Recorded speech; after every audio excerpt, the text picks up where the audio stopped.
In the grand hall, all eyes are fixed upon a young lady named Scarlet. She's got that stone-cold poker face equipped as she tells Prince Kyle to repeat his last brain-dead statement. The prince, flexing his massive ego stats, smirks and says he'll say it as many times as her tiny commoner brain needs. Then he drops the ultimate bombshell.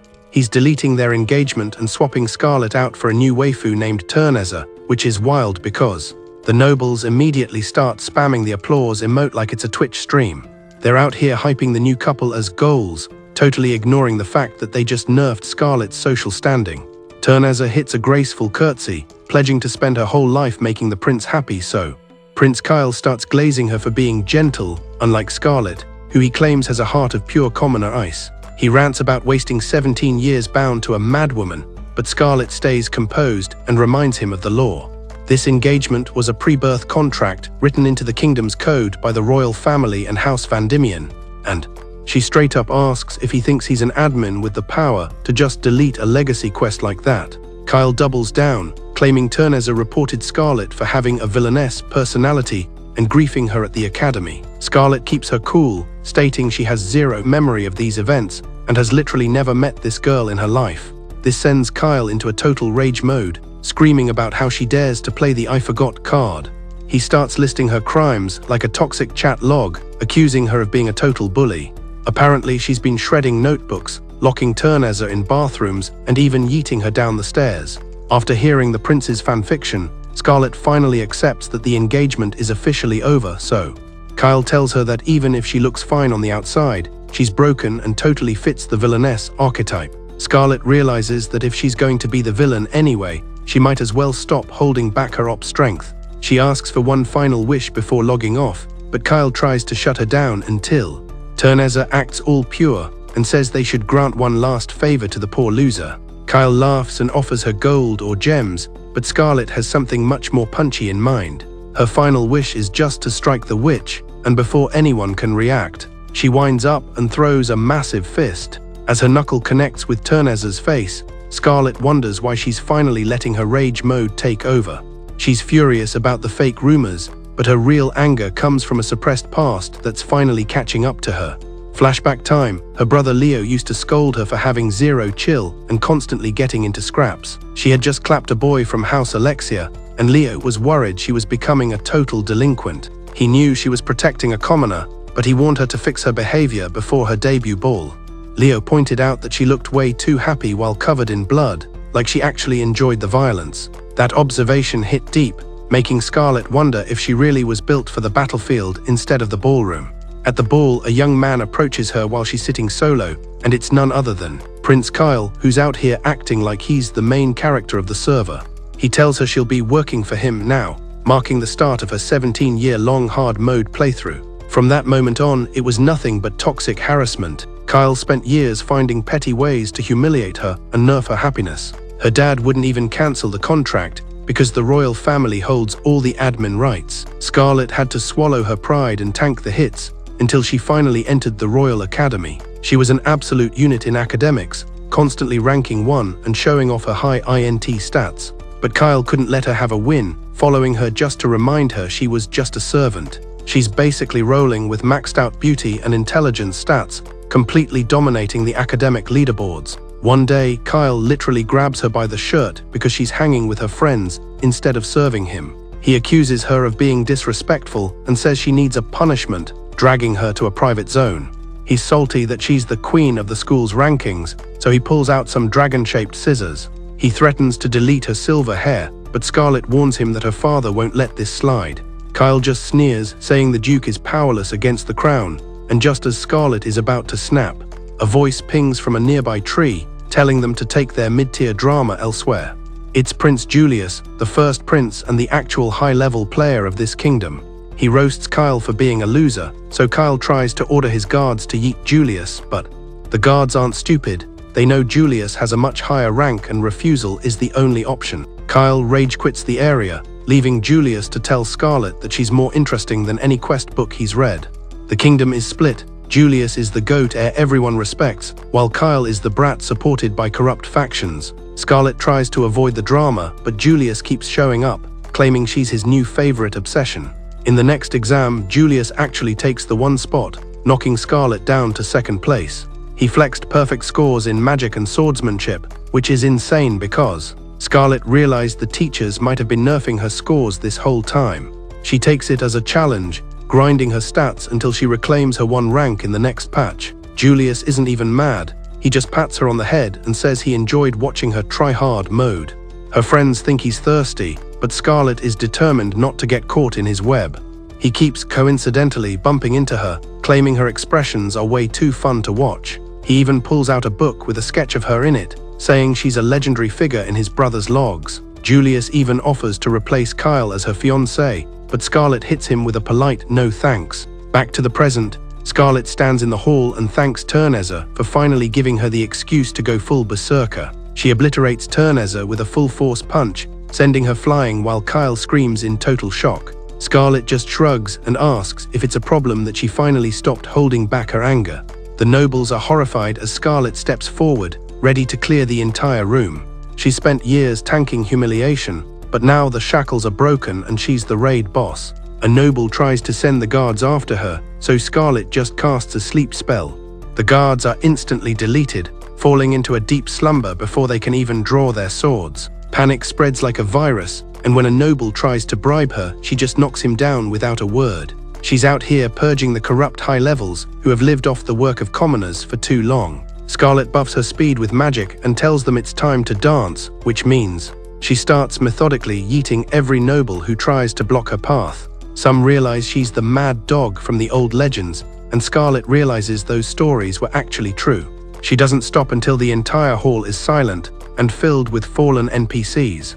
After that little encounter, Julius keeps spamming her with greetings. Our MC starts wondering if his spawn rate is glitched, but he just plays it off as pure coincidence. He admits he's just there for the entertainment, since her internal monologues literally broadcast right on her face. Scarlet immediately checks him for his trash tier manners, but Julius just smooth talks her, saying her silver hair is top tier and it'd be a massive waste if it ever got damaged. He calls her an ultra-rare drop compared to the usual NPCs, even pulling out a literal lore book with her character design in it. He even pitches himself as a premium upgrade to Kyle, offering to take over the fiancé slot and treat her right. Scarlet politely hits the reject button, hiding the fact that her rage meter is slowly filling up for both these princes. Fast forward to the present, our MC is back in the Grand Hall, practically thanking Terneza for giving her the ultimate excuse to snap. Then bam, she lands a critical hit right on her. Terneza hits the floor, HP practically zeroed out, while Kyle panics like a glitched NPC demanding to know what Scarlet just did. Scarlet just casually admits she lost her temper and delivered a beatdown, asking him if he's got a problem with it. The surrounding NPCs are straight up traumatized as our op protagonist steps up. She runs through her mental log, years of swallowing disrespect as the royal fiancé, tanking Kyle's toxicity and the noble's trash talk. But the tutorial is over, and now she's fully off the leash. One noble calls her crazy and tries to summon the royal guard mobs to aggro her. But Scarlet just drops an AoE sleep spell, instant KOing the guards before they even draw their weapons. Absolute chaos breaks out. One dude literally offers up his daughter as a quest reward to anyone who can stop Scarlet, but she one-shots him into the ground.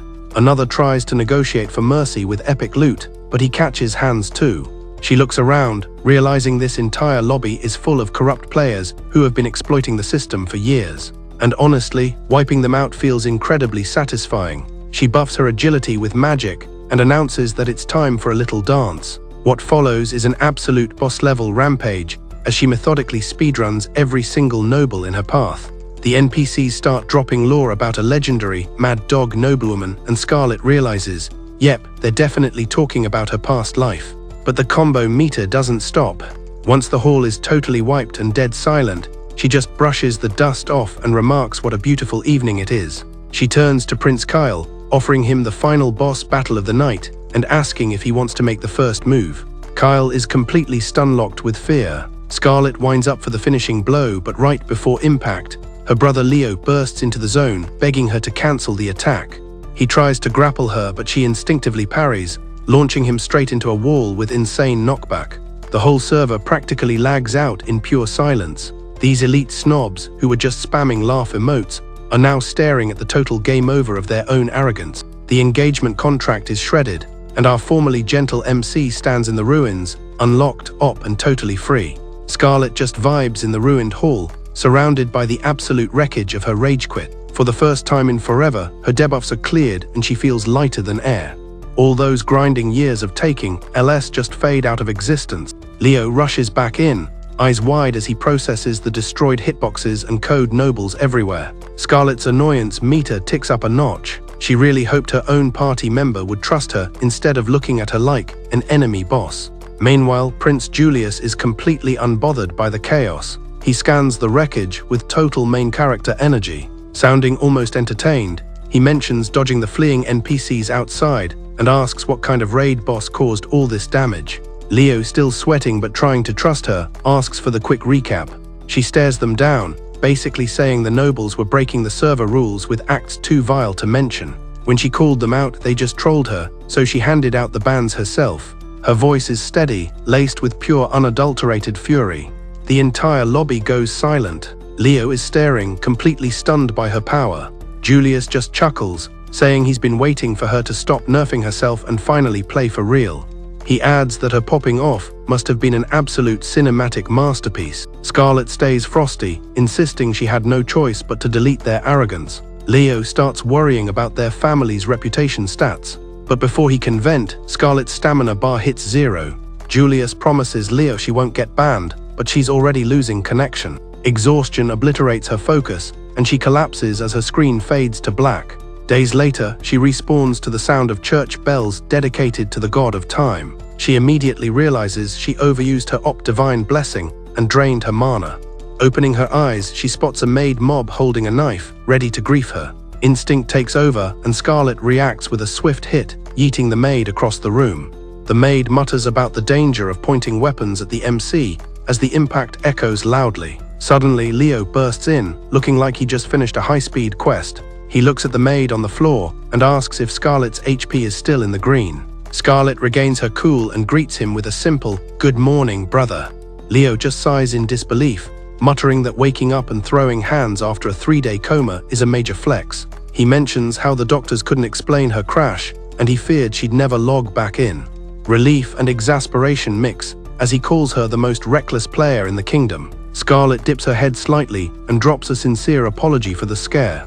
Leo forgives her but tries to make her swear to stop using everyone as a punching bag. Scarlet just shakes her head, refusing to nerf her own playstyle. Leo groans, asking her to at least pretend to consider the peaceful route.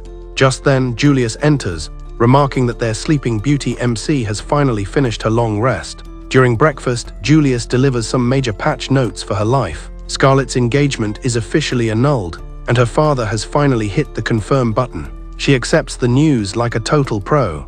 Julius explains Kyle got disinherited for his low IQ chaos, and they're purging his entire corrupt faction for illegal slave trading. Scarlet asks if she's catching a ban for the violence, but Julius says she's totally safe.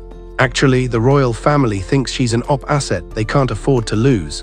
Even if she stays single, she's gained something much better than a toxic prince. Curious, Scarlet asks what legendary item or title she's unlocked. Julius explains that rumors of her rampage have spread like a viral video. The girl who soloed a room of corrupt nobles is now a legend known as the Bloodstained Lady. Leo adds that just as the Mad Dog nickname was fading, she went and dropped this new legendary title.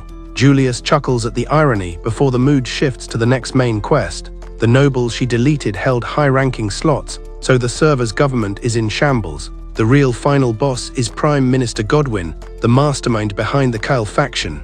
Leo explains they knew about the corruption and planned to purge the lobby all at once. Julius adds they started a secret investigation office to handle it, with Leo as the guild leader. Scarlet realizes Leo's been grinding 24/7 because of this new high-stakes role. Julius jokes that she caused half the mess, while Leo admits it's a mix of his job and her rage mode. Julius introduces their secret agent Sigurd, who spent the whole season infiltrating the enemy's inner circle. When Sigurd enters, Scarlet recognizes him as one of the NPCs from the academy. He greets her with respect, apologizing for the fake persona he had to maintain. Scarlet stays calm, noting his loyalty to Kyle was convincing, and she doesn't hold a grudge for his acting. Still, she admits his spy build was actually top tier. Sigurd bows again, practically begging for her to clear his record. Amused, Julius tells Scarlet she can deal any amount of physical damage to him as she likes. Leo tenses up, but Scarlet's eyes glint with some dangerous mischief. She asks if she's allowed to just yeet one punch his way. Sigurd accepts the hit without even flinching. Scarlet swings with max power but stops just before impact, barely grazing him. She declares the beef settled, remembering how he actually protected her in the Academy arc. Sigurd tries to be humble, but Scarlet shuts down his NPC dialogue with a firm look. The whole exchange has Julius and Leo struggling not to break character and laugh. Scarlet finishes her tea and heads out, already planning her next move. She knows her Academy friends are probably worried about her status after the Grand Hall fight. She plans to visit, but first she wants to check on the maid who tried to assassinate her. When she hits the detention cell, it's empty except for a torn dress and an eerie vibe. Suddenly, a wild beast leaps from the shadows, ready to initiate a combat encounter. Scarlet dodges like she has maxed evasion and knocks it down, telling it to pipe down. She ids him as the Beast King Nanaka and tells him to switch to human form if he wants to talk. The creature turns into a boy with a dagger, swearing he has to complete his kill quest. Scarlet spots his slave crest and realizes he's being kited by a dark contract. She offers him a deal, she frees him, and he leaks the name of his employer. Nanaka is skeptical but decides to roll with it. Scarlet subdues him and activates her divine blessing, calling on the god of time. She uses her op mana to reverse the mark on his body, effectively deleting the contract. Though her mana bar is flashing red, she explains the crest is now neutralized. Stunned, Nanaka pledges his loyalty to her, realizing she risked her own HP to free him. He reveals Prime Minister Godwyn ordered the hit as revenge for Scarlet yeeting his son at the ball. Godwyn apparently uses slaves as spies to blackmail noble families and stay up in the court. Hearing this, Scarlet's face hardens into that legendary mad dog look. She decides to go straight for Godwyn's throat, even though Nanaka warns her to wait for Julius. Nanaka asks why she's so obsessed with striking everyone, and she says punishing annoyances is just proper MC behavior. Nanaka laughs and offers to scout the location of Godwyn's secret slave auctions. Scarlet agrees and they set off for the capital, ready to crash the next event. 3 days later in the slums, Scarlet is inspecting a piece of mithril she bought from a random vendor. Nanaka scoffs, saying she just got scammed for a worthless item. Julius is actually tag-teaming with them because he wants to see the server's corruption firsthand. Scarlet raises an eyebrow, and Julius admits he's only here because her chaotic playstyle is super entertaining.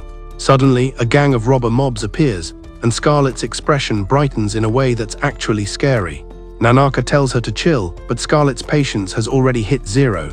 The thugs start trash-talking, so she just crushes the mithril to dust with her bare hand to flex. The thugs hesitate for a second, then decide to attack anyway. Scarlet's speed stat is off the charts, delivering precise op strikes until they all scatter like low-level mobs. One dude literally mutters that she has to be some kind of hacked monster. The survivor mutters that she must be some kind of raid boss in disguise. Julius is having a blast, claiming this is the best version of Scarlet yet.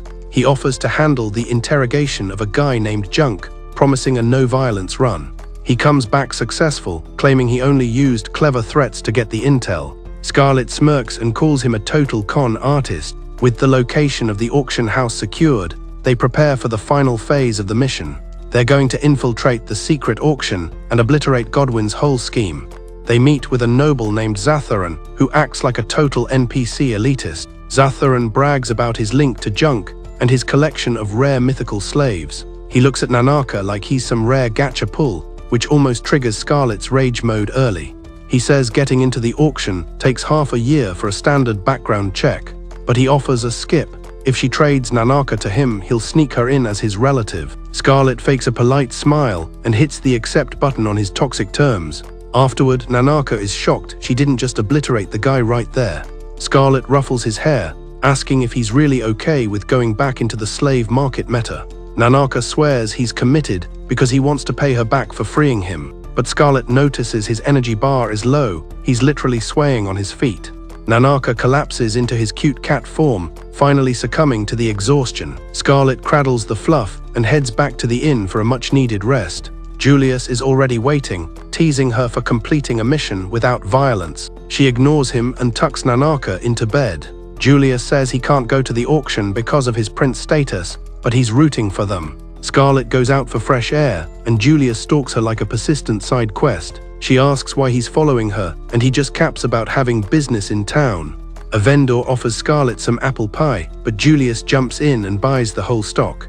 He ends up trailing her with his inventory completely full of random street items. Scarlet rages, punching a wall instead of his face, telling him she knows he's following her. Julius just smiles and says she's cute for believing his obvious lie.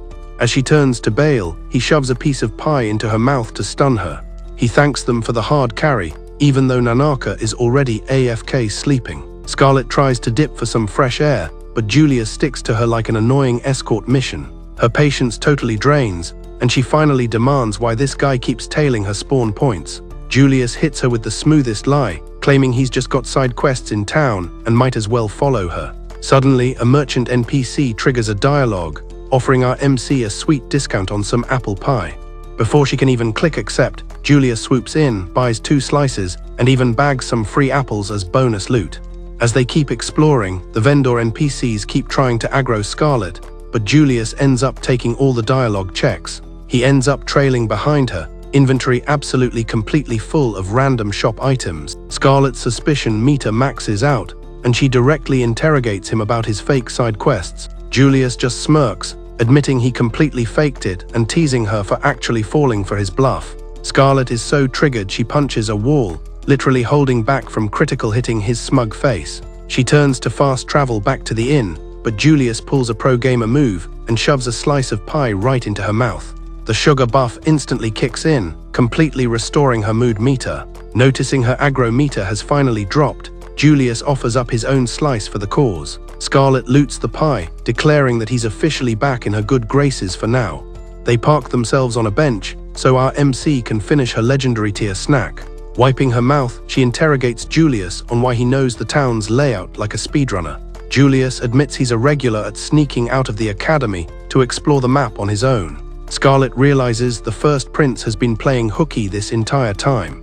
He then asks for her review of the kingdom's famed marketplace zone. Scarlet confesses she's passed through here to buy Kyle's meals, but always skipped the side quests and never looked around. But now that she's actually exploring, she finds the place charming and full of Hyree's life. She even drops a rare smile, admitting she actually enjoyed the hangout. Julius beams, confessing he's been dying for her to try that specific apple pie consumable. Scarlet just gives him a sus look. She thinks she would have been way kinder if he'd just admitted he wanted to carry her through a tour. Julius catches a nostalgia debuff, admitting that as a kid, he was bored of the royal meta and liked strange or ugly lore. Being the first prince meant being swarmed by sycophantic NPCs, only looking to farm gold and influence. Nobles were even pushing their low-level daughters toward him before they'd even finished the marriage tutorial. He recalls seeing Scarlet and Kyle at one of those toxic high society parties. His brother was openly griefing her, yanking on her silver hair like a total scrub. Julius had tried to offer her a king's protection if she was scared of Kyle's harassment, but Scarlet had only smiled like a raid boss and said she wasn't afraid of Kyle in the slightest. Back in the present, Scarlet stays muted as Julius wraps up his backstory monologue. Then, without warning, he leans in and plants a kiss on her cheek. He admits his feelings aren't the usual shoujo romance vibes, but he knows she's the most important player in his world.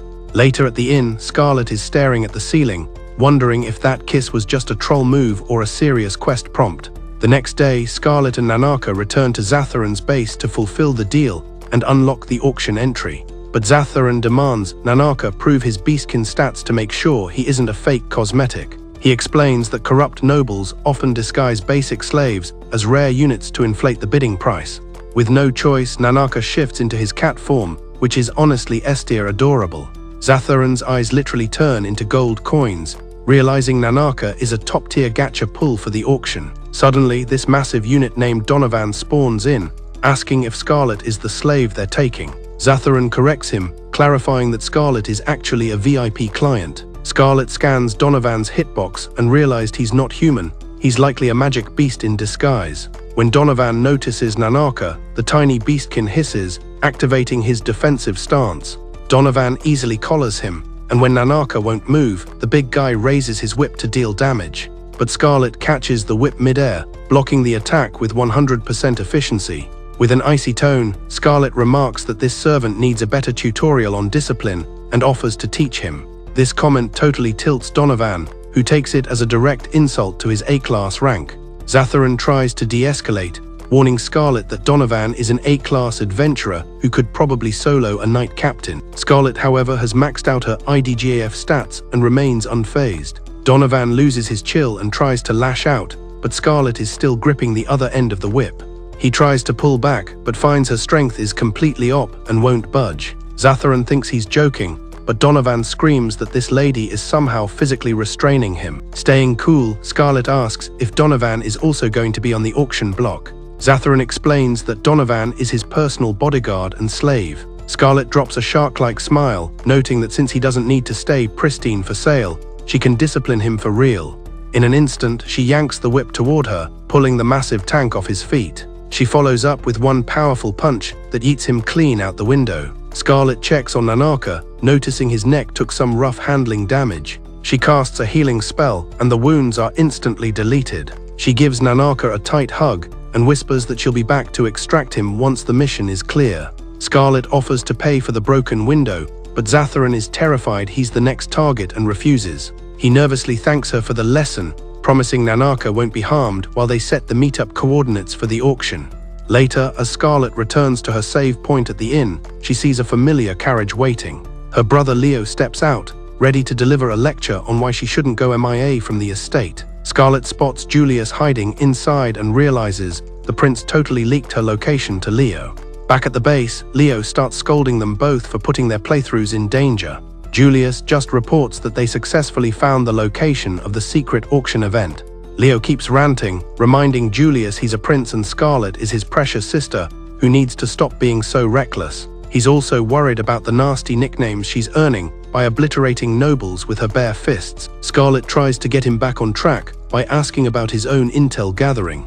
Leo reveals that a guy named Godwin is the admin behind the whole auction. Scarlett drops the news that the event starts in 2 nights, making Leo panic over the tight prep schedule.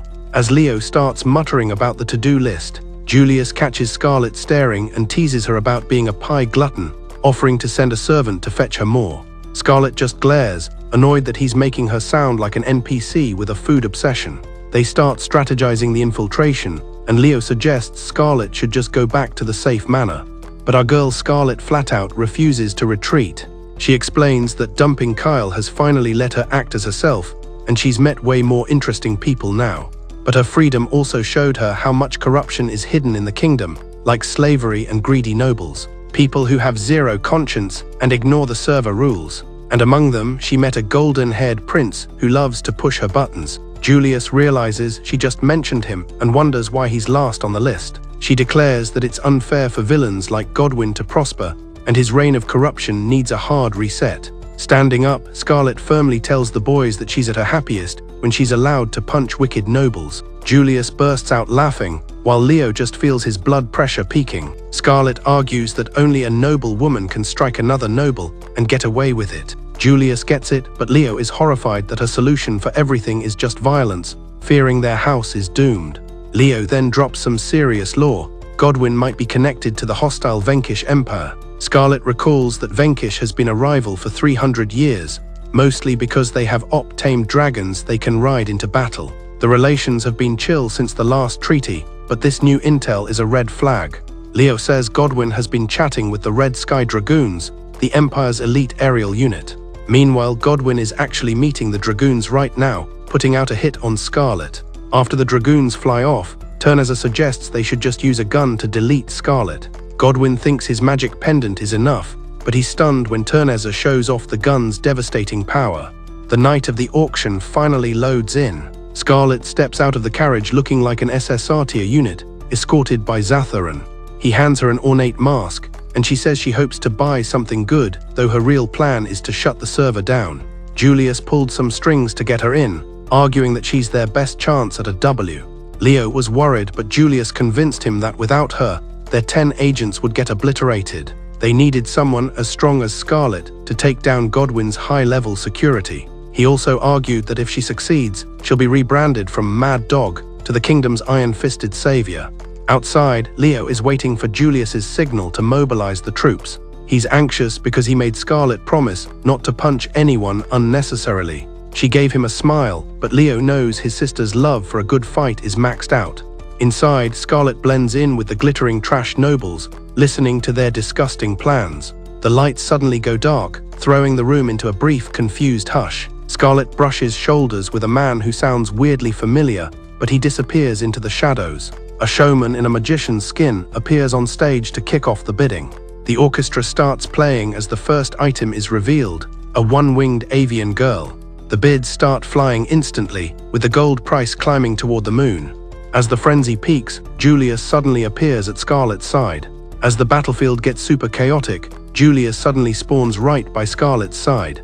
He says he's checking her status, letting her know his guild of knights are on standby to raid the venue on his ping. Julius agrees to hold the raid, admitting he loves watching her go rage mode on people who deserve it. But he demands a trade. Scarlet has to swear her loyalty to him personally instead of the crown. But before he completely accepts her quest, he demands an exchange of services. Scarlet pledges her loyalty stats to the kingdom, just as long as she gets to free roam and do whatever she wants. Julius, playing 4D chess, decides it's better if she pledges allegiance directly to his character instead of the faction. Even if he's already guaranteed the king title, he wants her locked into his party right now. With zero better dialogue options, Scarlet reluctantly clicks accept, fully realizing this prince is one manipulative strategist. Getting back to the raid, Scarlet drops the intel that Goodwin is camping on the second floor, overlooking the auction. Julius hypes her up, saying it's the perfect time to flex her op stats, and they start pushing the objective. She warns him to stay in the spectator stands, since she might go totally rogue and accidentally catch him in the crossfire. Meanwhile, back in the staging area where the captives are waiting, complete chaos starts brewing. A young elf desperately tries to stay in party with her mom, even as the guards forcefully herd the older woman toward the stage. Looking around, the kid sees that all the other slaves have had their morale nerfed into the ground, just waiting for a game over. Some are praying for a carry, while others have totally resigned to their fate. She falls to her knees and starts crying, but Nanaka steps in to comfort her, promising that she and her mom are about to get rescued. Meanwhile, Scarlet is speedrunning her way to Goodwin, using her op magic to clear a path through the fodder soldiers. Julius tries to hype her up, but Scarlet hits him with a snarky comeback, reminding him that he used to be the only one who could beat her in the magic exams. As they reach the boss room, a group of high-level thugs blocks the entrance, glaring like they're ready for a PvP match. Scarlet doesn't even blink, calmly swapping her elegant cosmetic gloves for her high-stat battle ones. Back on the main stage, the MC announces an intermission while the orchestra starts playing the Dance of the Roses, which is the perfect BGM for Scarlet to start fighting, her movements flowing so fast that every blow lands exactly on the beat. The nobles in the lobby have zero clue that a massive raid is happening right under their noses. It looks like Scarlet is literally dancing through the room, obliterating every opponent who tries to check her hitbox. One man gets yeeted so hard he smashes through a door, jump-scaring everyone inside the VIP lounge. Scarlet calmly strolls in, remarking that she's stoked to finally meet her favorite punching bag in person. The room is stun-locked in disbelief, while Hein's face twists in rage because he's about to get clapped by Scarlet again. Determined not to get humiliated a second time, Hein tries to spam his thunder magic, but Julius just raises his hand and uses a royal ring to dispel the order. Goodwin's eyes widen as he recognizes the legendary jewelry, realizing that masked man is actually Julius. The realization hits him like a truck, but the other nobles in the room are still in full denial mode.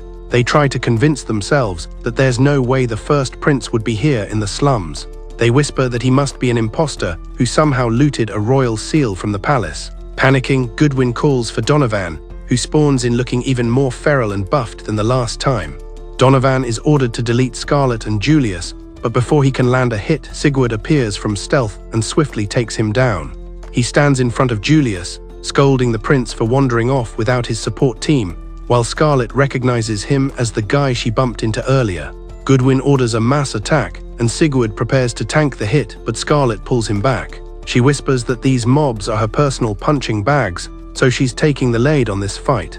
However, she lets Sigurd handle the Wolfman while she focuses on punishing the corrupt nobles. Sigurd is hyped for the co-op, and the two of them dive headfirst into the battle. Scarlet looks like she's in absolute bliss, spinning one guy around like a top and knocking down 3 others in her deadly dance routine.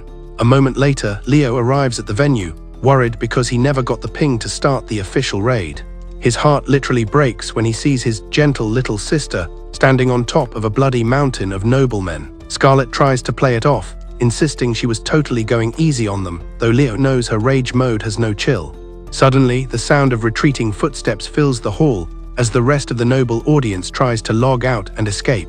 Scarlet realizes she hasn't clapped Goodwin yet, but Julius orders Leo to handle the chase. He promises her she'll get her chance soon, explaining that he has to honor the vows they exchanged earlier. Scarlet, totally missing the subtext, confirms that she did indeed promise her whole life to Julius. Misinterpreting the whole thing, Leo starts crying happy tears, thinking his sister just locked in a wedding quest. He's overjoyed because he thought Scarlet was destined for a solo run forever. Scarlet is just confused, but hey, if her brother is happy, she's happy, while Julius is dying of laughter at how clueless they are. Julius pulls out a strange quest item, releasing a high-level tracking spell that snaps Leo back into focus. He activates his own magic and spots Goodwin and Hein attempting to speedrun to the rooftop. But his face turns pale as he informs the party that there's a massive dragon waiting outside to extract them. The three of them rush toward the roof, realizing Goodwin is definitely working with the Red Sky Dragoons. If the villains manage to cross the border, they'll be out of the kingdom's jurisdiction. Leo doubts they can reach the top in time since they're starting all the way from the basement floor. Suddenly, Scarlet removes her heels, telling Leo to protect Nanaka and the other slaves while she positions herself for a dash. Before he can argue, she activates an acceleration spell and moves so fast her character model literally disappears. She reaches the rooftop in record time, even though the stamina drain hits her body like a debuff. Hein and Goodwin are sprinting toward the dragon, thinking they've made it home free. They start flaming the dragon rider Ulflame for not landing on the ground, but Ulflame decides to teach them a lesson. The dragon, Rex, swings his massive tail, but Scarlet blocks the hit with her bare fist. Absolute Chad move. When the dust settles, Goodwin realizes Scarlet just landed directly on Hein, knocking him out of the lobby instantly. Scarlet politely greets Goodwin, ignoring the unconscious body at her feet. Ulflame descends from Rex, super hyped to finally meet the legendary blood-stained lady. Without even saying hello, he dramatically proposes to her, but Scarlet just hits him with a cold rejection and a massive slap. He crashes into the rails while Rex roars in rage, but Scarlet just grabs the dragon's jaw and slams it to the ground. Recovering from the hit, Ulflame stumbles back, claiming he's fallen in love with her god-tier strength. Scarlet calls him delusional and punches him square in the gut, but the guy just keeps coming back for more. He starts glazing her beauty, so she responds with a powerful kick that sends him flying across the rooftop. Despite the massive damage, Ulflame stands back up, revealing his true identity as the Prince of the Vanquish Empire. He reveals he only came here to delete Goodwin, which makes the Prime Minister scream in rage since he thought he was getting a promotion. Ulflame tells him that would never happen, because a man who betrays his own guild can't be trusted in a new server. He throws his spear at Goodwin to end the quest, but Scarlet stops the projectile using only her leg. Ulflame teases her about showing her legs, trying to get close because he finds her charming. Scarlet snaps that it's rude to touch her without permission, but the guy is just thriving on her snarky dialogue. Rex roars and tries to aggro, but Scarlet literally catches the dragon's jaw one-handed and slam dunks it into the ground. He claims he can withstand any physical attack, but Scarlet smirks because she knows a secret way to bypass his defense. She wraps her arms around his neck, making him think a kiss cutscene is starting, but instead she knees him straight in the face. She repeats the combo several times, striking faster than his CPU can process the frames. Goodwin is just standing there frozen, watching his supposed ally get pummeled into the floor. Eventually, Scarlet stops, leaving Ulflame wobbling on his feet with a massive concussion debuff. He still tries to convince her to join his guild before he finally passes out. Fed up with his persistence, Scarlet grabs him by the collar and yeets him into the sky, launching him back toward his homeland. Turning back to Goodwin, the Prime Minister is now trembling, begging for mercy and blaming everything on Hein. In his panic, he reveals he was the one behind her breakup with Kyle, using Turnezzer as a tool to trigger the separation. He locks onto Goodwin, ready for the instant kill, but when he throws his spear, Scarlet blocks it effortlessly with her leg. Trying to dodge another punch, Goodwin hurriedly promises to leak more intel on Turnezzer, hinting that her character build is a lie. He reveals that Turnezzer is actually an Ice Guide protagonist from another world, reincarnated here by a goddess. That's all for today's recap. Make sure to like and subscribe so you don't miss the next epic episode. He gets cocky, explaining his insane defense buffs come straight from the God of Steel, letting him tank any physical damage. He admits he knows Scarlet has a cheat skill too, but arrogantly claims she can't bypass his armor with just brute force. Scarlet just hits him with a smirk and tells him she actually knows the secret exploit to break his guard. She wraps her arms right around his neck. Elflame thinks he's about to unlock a romance route, but instead she aggressively pulls him down and introduces her knee to his face. She spams the knee strike combo over and over, stun-locking him before he can even react. Godwyn is practically AFK in total shock, watching Scarlet absolutely style on the Prince of Vanquish. Finally, Scarlet ends her combo. Elflame is stumbling around, hit with massive concussion and dazed debuffs. He somehow still tries to recruit her to his faction before his HP finally hits 0 and he drops. Totally over his spam, Scarlet grabs his collar, triggers her op ability, and physically launches him like a rocket back to his own server. Pivoting back to Godwyn, she finds him trembling and begging for his life. He frantically asks for a pardon and tries to shift all the blame onto Hein. Sweating bullets, he confesses that he was the mastermind behind the breakup with Kyle, using Terenza as a pawn to trigger the event. Scarlet's aura shifts to pure danger at the drop of that name, remembering Terenza as the very NPC who griefed her at the royal ball. Desperate not to get one shot, Godwyn offers to drop exclusive lore about Terenza, hinting that her background check doesn't add up. He leaks the craziest spoiler: Terenza is straight up an Isekai protagonist, reincarnated from another world by a literal goddess. Thanks for watching. Smash that subscribe button